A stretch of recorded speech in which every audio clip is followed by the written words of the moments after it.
Zack Snyder said filmmakers need to embrace AI because it's inevitable. Or did he say this? There was a lot of pushback from Snyder fans who said that the news headlines that were summarizing this thing he said, that they were misleading, that the articles were taking what he said out of context. You need to read the full text of what he said to understand the nuanced point he was making. This video right here, it's not actually about Zack Snyder. I'm just using him as a jump off point. But I just want to point out that when it comes to Snyder, I've never had strong feelings about him either way. I appreciate that he has a very strong style, distinctive style as a filmmaker. But Zack Snyder, the guy I've always had kind of a soft spot for. And that's because if you remember years ago, there was a Rolling Stone expose on him, clearly sourced from Warner Brothers after they had their messy divorce, Snyder and Warner Brothers. And he was criticized in the reaction to that piece. There was this thing where he had an employee when he was no longer working on Justice League, he had an employee go back to his office at Warner Brothers and smuggle the Justice League files on a hard drive out of the studio so that he could work on it at home. People were like, people's bow ties were spinning. They were aghast. They were like, that's the studio's property, sir. But my reaction was like, that rules. That's great. Everyone should be doing that. I just wanted to give him the benefit of the doubt about the AI thing. So I went and I took a look at what he actually said.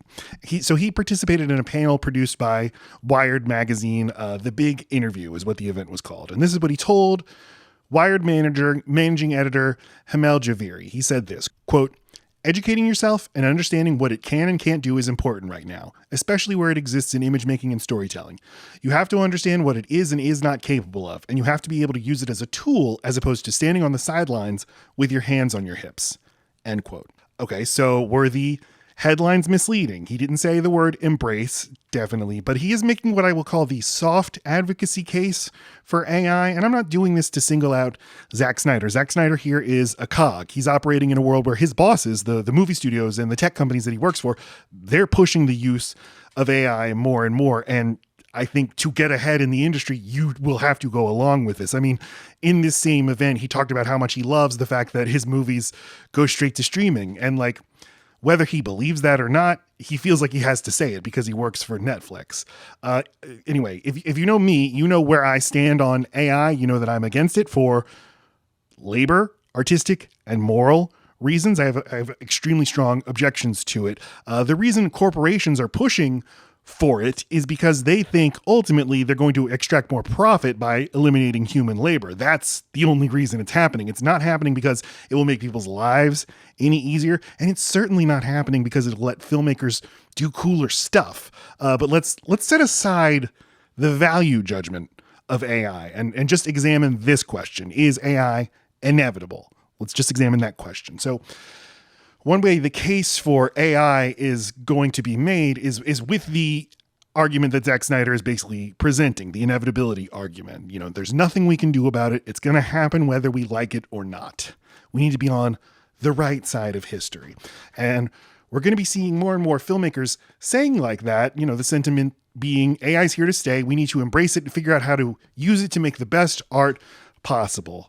But my dire prediction for 2025 and beyond is we're going to be seeing more important artists and creators being way more explicit about it. Like earlier this year, Jason Blum participated with Meta, with Facebook in one of their ad campaigns about the glorious uses of AI, and they'll be dressing it up. They dress this up in the language of like human empowerment, but it's just open propaganda for AI. And I don't think you should be surprised if in the next few years you see people that you openly admire working with AI companies.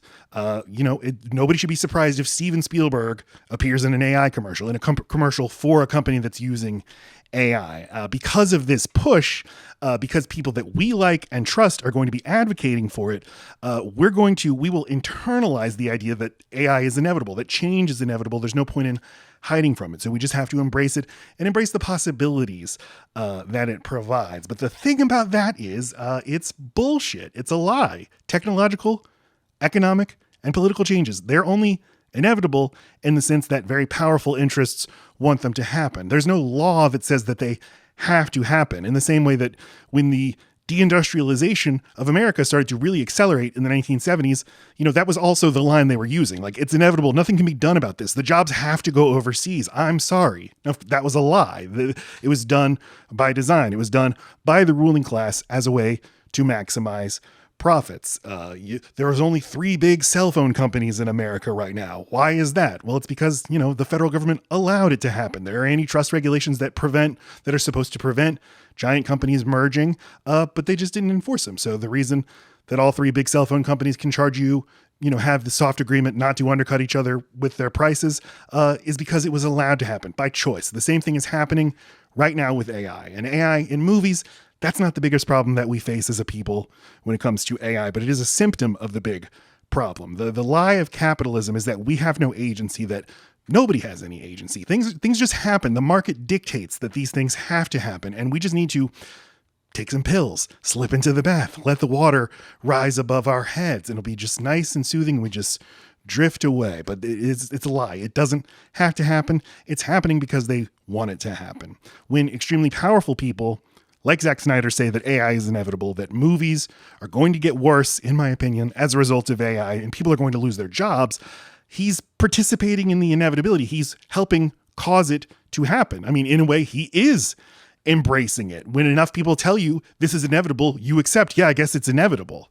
Earlier this year, I made a video about deepfakes and how we're going to be seeing more and more deepfakes in movies and TV shows, and this is a bad thing, in my opinion. Alien Romulus was a testing ground. It was, Disney saying, if we put a deep-faked Ian Holm, who died 4 years before the movie, if we put him in the movie, how will people react? And the reaction was negative. People didn't like it. They thought it was distasteful. They thought it was pointless. They thought it was bad looking, but whatever. The movie still made a lot of money. So the lesson that the studio takes away is this isn't going to stand in people's way. People are not voting with their dollars because they still want to see the movies. And, if they have to stomach seeing ghoulish deepfakes, they'll do it. But eventually, they're going to get so used to it that they don't even notice it anymore. And then people will grow up in a world where they don't remember deepfakes not being in movies. It's just going to be part of seeing movies, in the same way that Americans right now in their early 20s have no memory of a time when the country wasn't at war. Like, endless war is just the background noise of your life. Endless war is here to stay. We might as well embrace it. We might as well make the best of a bad situation that we can. It's a law of nature, but it's not a law of nature. It's a choice that the ruling class has made, continues to make, but it wasn't always so. I remember when I was a kid, we weren't at war, and suddenly we went to war. It was a big fucking deal.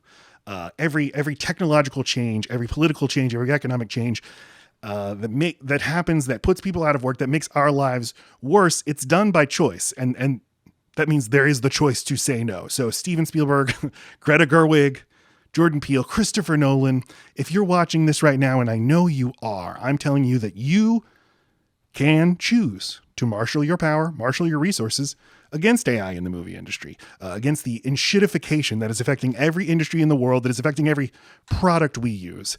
Zack Snyder, he has it exactly backward. There is a right side of history to be on, and you don't want to be standing on the wrong side with your hands in your pockets, just letting it happen.